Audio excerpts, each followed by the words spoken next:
अगर आप भी PCOD, PCOS, weight gain in सभी प्रॉब्लम से परेशान हैं और आप बार-बार अपनी गायनी के चक्कर लगा रही हैं, आपकी गायनी ने आपको zinc, magnesium, potassium, vitamin D और कैल्शियम और न जाने किस-किस चीज़ों का सप्लीमेंट दे रखा है, तो ये वीडियो आपके लिए है। तो चलिए व्लॉग को स्टार्ट करते हैं। हेलो एवरीवन, अस्सलाम वालेकुम, कैसे हैं आप सब। तो आज मैं बनाने वाली हूँ इस व्लॉग में 2 तरह के लड्डू जो हमारी सेहत के लिए बहुत ही बेनिफिशियल होने वाले हैं। एज अ फीमेल और अ मदर मैंने जो भी प्रॉब्लम्स और इश्यूज फेस किया है मैं वो सब आपके साथ इसमें शेयर करने वाली हूँ और साथ में मैं जो भी इंग्रेडिएंट्स इसमें यूज़ करने वाली हूँ उन सब के बारे में आपको डिटेल्स में बताऊंगी। तो चलिए चलते हैं रेसिपी की तरफ। तो सबसे पहले मैंने एक कढ़ाई ले ली है, उसमें मैंने होममेड घी डाला है और मैंने उसमें सबसे पहले आलमंड ऐड किया। आलमंड एक सबसे ज़्यादा कॉमन नट जो कि दादी और नानी के नुस्खों में भी पाया जाता है। ये शुरू से ही हम सब जानते हैं कि आलमंड खाने से हमारी याददाश्त जो है वो सही रहती है और फीमेल्स को आजकल ये प्रॉब्लम्स स्ट्रेस की वजह से बहुत ज़्यादा है, हम चीज़ों को रख के भूल जाते हैं। तो ऐसे में आलमंड हमें बहुत ज़्यादा फ़ायदा देने वाली है। साथ में आलमंड में विटामिन ए और विटामिन ई का भी ये बहुत अच्छा सोर्स है। उसके बाद मैंने इसमें ऐड किया था sunflower seed and pumpkin seed और इसके साथ ही मैं इसमें कैश्यू ऐड कर रही हूँ। सनफ्लावर सीड और पम्पकिन सीड जो है ना हमारा गाइस, इसको बिल्कुल भी आप हल्के में मत लीजिएगा। ये एक बहुत ही गुड सोर्स है जिंक एंड मैग्नीशियम का। जिंक एंड मैग्नीशियम दोनों ही मिनरल्स हैं जो फीमेल हेल्थ के लिए बहुत ही ज़्यादा बेनिफिशियल है। ये दोनों ही चीज़ें मिलकर हमारी स्लीप को बेटर करती है, हमारे स्किन इश्यूज़ को बेटर करती है, हमारे हेयर फॉल को कंट्रोल करती है और साथ ही साथ में हमारी इम्यूनिटी को भी बूस्ट करती है। और कैश्यू में अपना नेचुरल ऑयल होता है जो हमारे बोन्स को, जॉइंट्स को हेल्दी रखने में हेल्प करता है और साथ में कैल्शियम में कैल्शियम और विटामिन के भी होता है। ये चीज़ें याद रखिएगा, स्लो वर्क करती हैं लेकिन आपको बेनिफिट ज़रूर देंगी। आपको लॉन्ग टर्म तक इन चीज़ों को लेना है। थोड़ा सा पेशेंस और थोड़ी सी मेहनत आपके लाइफ को बेटर कर सकती है गाइज। अभी जो भी फीमेल मेरी इस वीडियो को देख रही हैं वो सभी जानती हैं कि वो किस प्रॉब्लम से गुजर रही हैं और मेडिसिन लेना हमारी बस की बात नहीं है। हमारे ऊपर इतनी ज़्यादा रिस्पॉन्सिबिलिटी होती है बच्चों की, हस्बैंड की, अदर फैमिली मेम्बर्स की, कि हम इन चीज़ों को फॉलो अप नहीं कर सकते। अब देखिए यहाँ पे मैंने ऐड किया है वाइट सेसमे सीड यानी कि सफ़ेद वाला जो तिल होता है वो मैंने ऐड किया है। ये गाइस हमारे बैड कोलेस्ट्रॉल को घटाती है और शायद आप लोगों को ये पता भी नहीं होगा कि ये छोटी सी मामूली सी दिखने वाली चीज़ एक बहुत ही गुड सोर्स है कैल्शियम का। 1 full teaspoon of sesame seed में 2000 mg ऑफ कैल्शियम होता है और एक नॉर्मल फीमेल को 1 डे में 1200 mg ऑफ कैल्शियम की ज़रूरत होती है। तो ये ज़रूरत भी आपकी इस लड्डू से या फिर इस बार से पूरी हो जाने वाली है। कैल्शियम के लिए भी कोई अलग से सप्लीमेंट लेने की ज़रूरत नहीं होगी, लेकिन ये चीज़ें तभी पॉसिबल होंगी जब आप सब इन चीज़ों को रेगुलर बेसिस पे लेंगी। साथ में देखिए मैंने यहाँ पे लिया है मखाना। मखाना जो होता है उसमें बहुत ज़्यादा हाई कंटेंट में फाइबर्स होता है जो ऑफ कोर्स हमारे डाइजेशन में हेल्प करने वाला है। कॉन्स्टिपेशन की प्रॉब्लम में भी हमें ये हेल्प करेगा। साथ में ये हमारे किडनी और हार्ट हेल्थ के लिए भी बहुत अच्छा होता है। तो इस लड्डू में हमें जिंक और मैग्नीशियम दोनों ही चीज़ें हमें पंपकिन सीड और सनफ्लावर सीड से मिल रही हैं। जो हमारा मखाना है इससे हमें पोटेशियम मिल जाने वाला है, यानी कि बहुत सारे different minerals, vitamins and fibres हमें इन लड्डू से मिल जाने वाला है। तो ये लड्डू खाने में सिर्फ टेस्टी ही नहीं बल्कि ये सेहत का खजाना है ये लड्डू। तो इसको सीरियसली लीजिए और थोड़ी सी मेहनत कीजिए। और हो सकता है आपको देख के ऐसा लग रहा होगा कि इसको बनाना बहुत मुश्किल है, लेकिन गाइस एक बार आप इसको बना लेंगी ना तो आपके लिए ये इतना आसान होगा। और हम सभी फीमेल्स को पता है कि हमें मीठे की कितनी ज़्यादा क्रेविंग्स होती है और जितना मोटापा और जितनी भी हमें हमारी प्रॉब्लम्स है ना वो सारी मीठे को लेकर ही है। मीठा का ऐसा क्रेविंग होता है जिसको हम कंट्रोल नहीं कर पाते हैं और हम फिर चॉकलेट्स की तरफ और शुगर की तरफ अट्रैक्ट हो जाते हैं। तो उससे बेटर है कि आप ये चीज़ें खाएं। तो इस लड्डू में मैं मीठे के जगह पे भी शुगर यूज़ नहीं करने वाली हूँ, वो मैं आगे अभी आपको बताऊंगी। सबको हल्का हल्का मैंने 5 मिनट्स के लिए रोस्ट किया था, फिर मैंने उनको दरदरा पीसा है। बहुत ज़्यादा मैंने उसको फाइन पाउडर नहीं किया है, थोड़ा चंकी रहता है तो खाने में अच्छा लगता है।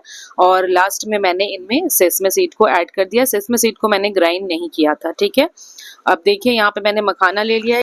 मखाने को भी मैं यहाँ पे कोर्सली ग्राइंड करूंगी, बहुत फाइन ग्राइंड नहीं करना है हमें यहाँ मखाने को। और एक टिप्स मैं आपको यहाँ पे देती हूँ, अगर आपको ये बनाना डिफिकल्ट लग रहा है या ऐसा लग रहा है कि बहुत मेहनत है इसको बनाने में, फर्स्ट टाइम आप ट्राई करने जा रहे हो, तो आप ऐसा कर लो कि आप सारे ड्राई फ्रूट्स को घी में रोस्ट करने के बाद आप इनको ग्राइंड कर लो। ग्राइंड करने के बाद आप इनको स्टोर कर लो।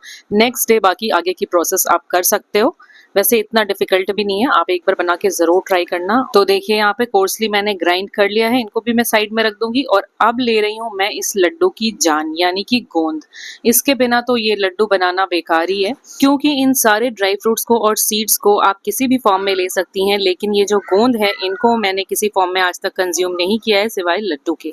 जो इस गोंद से खाने में मजा आने वाला है ना लड्डू, और साथ ही साथ में इस गोंद के फायदे मुझे आपको बताने की जरूरत नहीं है। वैसे तो ये गोंद विंटर्स में ही इस्तेमाल होते हैं, लेकिन मैं ये लड्डू कंटिन्यूअसली 3 सालों से इस्तेमाल कर रही हूँ। मैं बहुत एक्सट्रीम गर्मी में इसको यूज नहीं करती हूँ, लेकिन बाकी मैं मार्च तक और फिर सितंबर के बाद से इनको यूज करना स्टार्ट कर देती हूँ। तो ये जो गोंद है ना, देखिए 2 तरह के गोंद आ रहे हैं आजकल मार्केट में, कंफ्यूज मत होइएगा। वो गोंद कतीरा है जो हम शरबत में डालते हैं, और ये नॉर्मल ये बबूल की गोंद होती है, ठीक है। तो इसमें बहुत ही ज्यादा क्वांटिटी में लुब्रिकेंट होता है, यानी कि जो हमारे जॉइंट्स में ग्रीस का काम करता है। और विंटर्स में अगर हम ये लड्डू कंज्यूम करते हैं तो फिर ये गोंद जो होता है इसकी तासीर गर्म होती है, तो ये हमें अंदर से बॉडी को वार्म भी रखता है। और जो हमारे कमर में जोड़ों में दर्द होती है विंटर्स के टाइम में या बरसात के टाइम में भी हो जाती है, तो उससे काफ़ी फ़ायदा होता है इस गोंद को कंज्यूम करने। और फीमेल्स में आजकल जो सबसे ज़्यादा प्रॉब्लम पाई जा रही है पीसीओडी पीसीओएस की, उन सब के सिम्टम्स भी ऑलमोस्ट सेम होते हैं। Hair fall, stress, headache, skin issues, उसमें भी इस लड्डू को बहुत ही ज़्यादा फायदेमंद पाया गया है। तो ये देखिए, ये जो गोंद था मेरा, उसको पहले मैंने ग्राइंड किया है और उसके बाद मैंने घी में रोस्ट किया है। आप उसको घी में फ्राई करने के बाद आप इनको ग्राइंड कर सकती हैं, क्योंकि गोंद जो है ना वो फूटने के बाद बहुत बड़े बड़े हो जाते हैं। रोस्ट करने के बाद ग्राइंड करते हैं तो फिर बहुत ग्रीसी हो जाता है हमारा जो मिक्सर जार होता है। तो मैं पहले उसको मिक्सर जार में ग्राइंड कर लेती हूँ, फिर मैं उसको रोस्ट करती हूँ। जैसे ही हमारा गोंद जो है वो रोस्ट हो गया है, वैसे ही मैंने इसमें 2 प्याले मल्टीग्रेन आटे का डाला है। आप जो है नॉर्मल गेहूं का आटा भी डाल सकते हैं। मेरे पास घर में मल्टीग्रेन आटा अवेलेबल था तो मैंने वही इसमें डाल दिया है। मैंने इस गोंद के लड्डू को कई बार रागी के आटे से भी बनाया है। पहली बार जब मैंने ये लड्डू सीखा था तो हम लोगों ने गेहूं के आटे से ही बनाया था, मेरी एक फ्रेंड ने मुझे सिखाया था। लेकिन मेरी आदत है, मैं खाने में एक्सपेरिमेंट्स करती रहती हूँ, तो मैंने कई बार इसके आटे को चेंज भी किया है। तो देखिए यहाँ पे गोंद जो है ना, उसको अच्छे से भून लेने के बाद जब वो फूटने लग जाएगा तो मैंने इसमें 2 प्याला आटा डाला। और अब आटे को हम यहाँ पे ना बहुत अच्छे से भूनेंगे।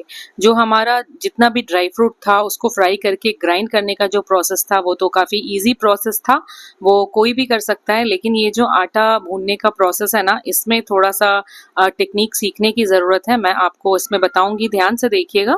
तो आटे को हमें इस तरीके से भूनना है, और आटा जैसे जैसे भुनता जाएगा ना, धीरे धीरे इसमें बाकी के ड्राई फ्रूट्स जो है ना उसको भी हम ऐड करते जाएंगे। तो यहाँ पे देखिए, सबसे पहले मैंने गोंद में आटा मिक्स किया था, उसके बाद अब मैंने इसमें डाल दिया है मखाना। अब मखाने के साथ मैं इन्हें अच्छे से मिक्स करूंगी, और मिक्स करने के बाद इनको थोड़ी देर तक भूनूंगी। और भूनने के बाद जो मैंने ड्राई फ्रूट को कोर्सली ग्राइंड करके रखा है, सभी चीज़ों को मिक्स करके, इन सारी चीज़ों का जो मैंने मिक्सचर बना के रखा है ना, इसको अब मैं इसमें मिक्स करूंगी और सभी चीज़ों को साथ में बहुत अच्छे से भूनना है। और ध्यान रखिएगा कि अगर आपने लड्डू बनाना है ना तो इसमें घी बहुत अच्छे से यूज होने वाला है। घी का कोई नुकसान नहीं है, घी खाने के अपने अलग बेनिफिट्स होते हैं। इन लड्डुओं का अल्टीमेट बेनिफिट्स है गाइस, ये आपको इतनी एनर्जी देगा और थोड़े टाइम के बाद आप खुद महसूस करेंगी, आपको वो एनर्जी फील होगी। मैंने 3 सालों से कंटिन्यू ये लड्डू मैं खा रही हूँ, 3 नहीं बल्कि 4 साल हो गए होंगे शायद मुझे, मैं ये लड्डू कंटिन्यू कंज्यूम कर रही हूँ। और जो मुझे पहले वीकनेस फील होती थी ना, जो मुझे टायर्डनेस फील होता था, जो मुझे लो सा फील होता था, वो सारी चीज़ें मेरी जो है ना वो धीरे धीरे धीरे धीरे ठीक होने लग गई हैं। हेयर फॉल कंट्रोल में भी काफ़ी हेल्प किया है इस लड्डू ने मुझे। तो यहाँ देखिए, यहाँ पे मुझे घी कम लग रहा है। मुझे पता है कि मुझे इन चीज़ों को बाइंड करके लड्डू बनाना है, तो बाइंडिंग के लिए आप जो चीज़ यहाँ पे यूज कर रहे हैं ना वो घी है। तो जब तक कि आपको ये फील ना हो कि ये लड्डू जो हैं वो बाइंड हो जाएंगे इजीली, तब तक कि आपको इसमें घी मिलाते रहना है। घी इसमें मैं अगेन बोलूँगी अच्छी क्वांटिटी में यूज होता है। और अगर आपके लड्डू बाइंड नहीं होते हैं तो इसमें कोई मसला नहीं है। मैं कभी कभी इसको लूज वैसे ही कंटेनर में स्टोर करके रख लेती हूँ। मैं वैसे भी उसको बोल्स में आप 4-5 स्पून के करीब ले लीजिए और एक टाइम आप इसको आराम से कंज्यूम कर सकते हैं। इसी चीज़ की अगर हम लड्डू बना दें तो वो गोंद के लड्डू कहलाते हैं, और अगर इसी चीज़ को हम लूज़ ऐसे ही स्टोर कर लें तो ये पंजीरी कहलाते हैं। और अब मैं आपको बताऊंगी वो टेक्निक जिससे हमें पता चलेगा कि हमारा आटा जो है अब कम्प्लीटली भुन चुका है। तो देखिए, इस तरीके से आपको पानी के छींटे लगाने हैं। जब आप पानी के छींटे लगाएंगे ना तो ये जो साउंड आ रही है ना, जैसे ही वो साउंड आएगी तो आपको समझ में आ जाएगा कि आपके आटे जो हैं वो भून चुके हैं। अब आप एंड में इसमें रेजिन्स मिला दीजिए, यानी कि किशमिश। किशमिश कम्प्लीटली ऑप्शनल है, मेरे बच्चों को बहुत ज़्यादा पसंद है, मेरे बच्चे भी ये बहुत शौक से खाते हैं इनके लड्डू या फिर पंजीरी, तो मैंने इसमें किशमिश ऐड कर दिया है। आप चाहें तो ऐड कर लें, अदरवाइज आप स्किप कर लें। मेरा पंजीरी जो है ना वो बिल्कुल बन के तैयार हो गया। अब मुझे बस इनके लड्डू के शेप देने हैं और मुझे इसमें स्वीटनर मिलाना है। तो ध्यान रखिएगा, ये लड्डू पूरा कम्प्लीटली बनने के बाद थोड़ा ठंडा कर लेना है एंड देन आपको स्वीटनर ऐड करना है। तो देखिए, ये देखने में ही कितना ज़्यादा यमी लग रहा है। अगर आपने एक बार इसे बना लिया ना तो मैं यकीन के साथ कह सकती हूँ कि आप इसे बार बार बनाएंगी। तो देखिए, यहाँ पे मेरा लड्डू जो है ना वो हल्का सा गुनगुना है अभी, और अब मैं इसमें ऐड कर रही हूँ जैगरी पाउडर। मेरे पास अभी जैगरी पाउडर अवेलेबल है तो इसलिए मैं ये ऐड कर रही हूँ। मैं जनरली इसमें जैगरी पाउडर की जगह पे ना देसी खांड का इस्तेमाल करती हूँ। हाँ जी, देसी खांड जो होता है ना वो शुगर का अनरिफाइंड फॉर्म होता है, यानी कि शुगर को रिफाइन करने से पहले जो उसका प्रोसेस होता है ना वो चीज़ होती है देसी खांड। बहुत सारे लोग ऐसे हैं जो देसी खांड के बारे में नहीं जानते हैं और बहुत लोग हैं जो उसको यूज़ भी करते हैं। तो देसी खंड आपको इजीली किसी भी ग्रोसरी स्टोर में मिल जाएगा, लूज में भी मिलता है और पैक्ड में भी आता है ये। और अगर आपको कहीं ये नहीं मिल रहा है तो आप इजीली रिलायंस का जो स्मार्ट बाज़ार है वहाँ से भी आप इसका पैकेट परचेज कर सकते हैं। तो देखिए, यहाँ पे मैंने इसको हाफ हाफ में डिवाइड कर लिया है। हाफ जो है मैं लूज पंजीरी ऐसे ही स्टोर करूँगी, बच्चे भी ऐसे खाना पसंद करते हैं और मुझे भी पसंद है। और हाफ मैंने यहाँ पे अलग से रखा है ताकि मैं आपको इनसे लड्डू के शेप्स बना के दिखा सकूँ। अगर आपको इस मोमेंट पे ऐसा लगता है कि लड्डू नहीं बन पा रहे हैं आपसे तो आप थोड़ा सा घी और ऐड कर लीजिए, या फिर स्वीटनर भी अगर हम ऐड करते हैं, जैगरी पाउडर या फिर हम खांड यूज़ करते हैं तो उससे भी इसमें बाइंडिंग आ जाती है। तो मैं काफ़ी सालों से इसे बना रही हूँ, इसलिए मेरे लड्डू एकदम परफेक्ट बने हैं और इसमें बाइंडिंग बहुत अच्छी आई है। और ये देखिए, कुछ ड्राई फ्रूट्स ऐसे हैं जो अच्छे से ग्राइंड नहीं हुए हैं तो उसको मैं पंजीरी में डाल रही हूँ जो लूज मैंने रखा है, क्योंकि बड़े बड़े जो चंक्स होंगे उनसे आपको लड्डू बनाने में प्रॉब्लम हो सकती है। तो देखिए, काफ़ी मेहनत करने के बाद मेरे लड्डू और मेरी पंजीरी बनके एकदम तैयार हो गई है। अब ये मेरी फैमिली के लिए 20 से 25 दिन के लिए इनफ है, ये आराम से चल जाएगी। तो इसी तरह से एक बार में ही आप थोड़ी क्वांटिटी में बना लें और धीरे धीरे इसको कंज्यूम करती रहें। जब भी आपका मीठा खाने का दिल करे आप इसमें से एक लड्डू लेकर के खा लें। अब इतनी मेहनत कर ली है तो टेस्ट करना तो बनता है। और अब देख लीजिए, जो भी मैंने ड्राई फ्रूट वगैरह रोस्ट करके ग्राइंड किया था ना उसमें से आधा मैंने लड्डू में डाल दिया था और आधी मैंने जो है ना वो बचा के रख लिया था। अब इससे मैं अलग टाइप के लड्डू बनाने वाली हूँ, जैसे कि मैंने आपको बिल्कुल स्टार्टिंग में बताया था कि मैं 2 तरह के लड्डू बनाने वाली हूँ। तो यहाँ पे देखिए, स्वीटनर के लिए मैं डेट्स का इस्तेमाल कर रही हूँ। उन लड्डुओं में मैंने स्वीटनर के लिए जैगरी पाउडर का इस्तेमाल किया था। हालांकि मैं जैगरी पाउडर इस्तेमाल करती नहीं हूँ, आप उसकी जगह पे खांड इस्तेमाल कर लें, जैगरी पाउडर इस्तेमाल कर लें या डेट्स का इस्तेमाल कर लें। तो देखिए, स्वीटनर की जगह पे इतनी अच्छी अच्छी ऑल्टरनेटिव्स हैं, हम कुछ भी इस्तेमाल कर सकते हैं गाइज।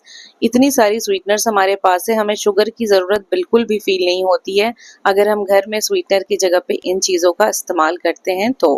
तो डेट्स में से मैंने सारे सीड्स को रिमूव कर दिया है और इनको मैं ग्राइंड कर लूँगी। ये बहुत अच्छे सॉफ्ट वाले डेट्स हैं, तो ग्राइंड करके आपने इस वाले मिक्सचर में डेट्स को ऐड कर देना, मिक्स कर लेना है। तो देखिए किस तरीके से मैंने एक ही दिन में एक बार में 2 तरह के लड्डू बनाए हैं। मैंने एक बार में ही बहुत सारे ड्राई फ्रूट्स को फ्राई करके मैंने कोर्सली ग्राइंड कर लिया था, 2 बैचेस में डिवाइड किया और मैं 2 तरह के लड्डू बना रही हूँ। तो देखिए, हाथ में मैंने यहाँ पर ना थोड़ा सा ऑलिव ऑयल लगाया है ताकि इसमें अच्छी और बाइंडिंग आए, और इन सभी चीज़ों को अच्छे से मिक्स कर लिया है। और इन सभी को टैप करके आप किसी ट्रे में या फिर किसी भी प्लेट में या थाली में, जो चीज़ भी आपके पास है ना, उसमें आप इसको सेट कर लीजिए और आप इसको अपने चॉइस की शेप में या बार्स में या बर्फ़ी की शेप में आप इसको कट कर लीजिए। आप ये बार्स भी रोज़ाना एक कंज्यूम कर सकती हैं। आपके मीठे की क्रेविंग्स को ख़त्म करने के लिए ये 2 लड्डू ना इनफ है। इसके बाद मुझे नहीं लगता है आपको कुछ और मीठा खाने का दिल करेगा, और साथ ही साथ ये हेल्दी के साथ बहुत ज़्यादा यमी भी है।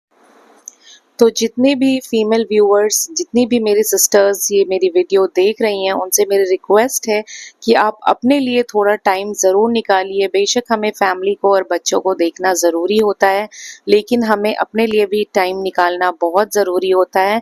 आजकल न्यूक्लियर फैमिली का टाइम है और अकेले हमें सब कुछ हैंडल करना होता है। ऐसे में हमें अपना हेल्थ का ख्याल रखना बहुत ज़्यादा ज़रूरी होता है। हमारे गाँव में एक कहावत होती है, हमें तब होश आता है जब चिड़िया चुग गई खेत। तो चिड़िया के खेत चुगने से पहले आप भी होश में आ जाइए। अभी भी वक्त है, अभी भी ज़्यादा देर नहीं हुई है। अपने इंटरनल हेल्थ के साथ साथ अपने एक्सटर्नल हेल्थ का भी ख्याल रखिए, अपनी ब्यूटी का भी ख्याल रखिए और अपने बारे में ज़रूर सोचिए, क्योंकि आपकी खुशियों से ही आपके शौहर और आपके बच्चों की खुशियाँ हैं। मिलते हैं अगले व्लॉग में एक अच्छे और इन्फॉर्मेटिव वीडियो के साथ। मेरा वीडियो अच्छा लगा हो तो मेरे चैनल को लाइक, शेयर एंड सब्सक्राइब ज़रूर कीजिएगा।